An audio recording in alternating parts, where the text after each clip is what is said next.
Riker Webb, seorang anak berumur 3 tahun yang hilang di hutan yang berbahaya selama 2 hari penuh. Dulunya anak ini adalah anak yang polos, anak yang sehat dan juga bahagia. Namun semuanya berubah saat dia sedang bermain dengan ayah dan anjingnya di depan rumah. Pada saat itu, ayahnya meninggalkan dia sendiri selama 5 menit. Dan ketika ayahnya kembali, dia akhirnya menyadari bahwa anaknya telah hilang. Hilang ke dalam hutan yang dipenuhi dengan binatang-binatang liar, seperti serigala, macan gunung, dan lain-lain. Namun terjadi beberapa keanehan yang jadi pertanyaan semua orang. Ayahnya menunggu selama 2 jam sebelum dia menelepon polisi dan mengatakan bahwa anaknya hilang. Dan anehnya, saat polisi datang dan bertanya kepada ayahnya apa pakaian yang Riker gunakan pada saat itu, Ayahnya berkata dia tidak tahu. tim pencarian pun dikerahkan dalam skala besar. Dan tidak hanya tim pencarian, warga-warga pun ikut membantu untuk mencari Riker. Namun berujung nihil, mereka tidak dapat menemukan anak itu. Pencarian pun dicoba menggunakan helikopter, drone, dan lain-lain, namun pada saat itu keadaan cuaca semakin memburuk.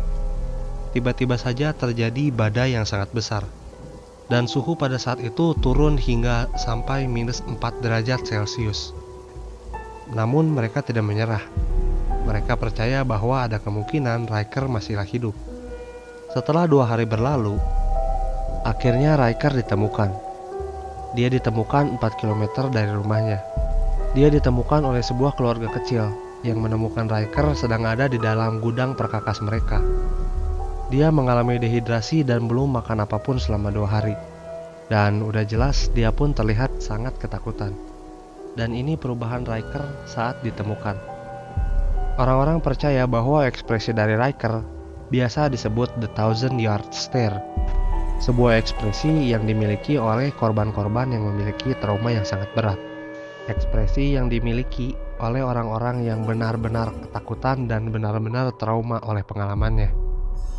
Tim pencarian pun berusaha bertanya kepada Riker. Mereka bertanya apa yang terjadi. Namun Riker tidak bisa menjawab dan hanya berkata bahwa dia berjalan sangat lama dan dia tersesat. Pada akhirnya pun investigasi dilakukan kepada orang tuanya.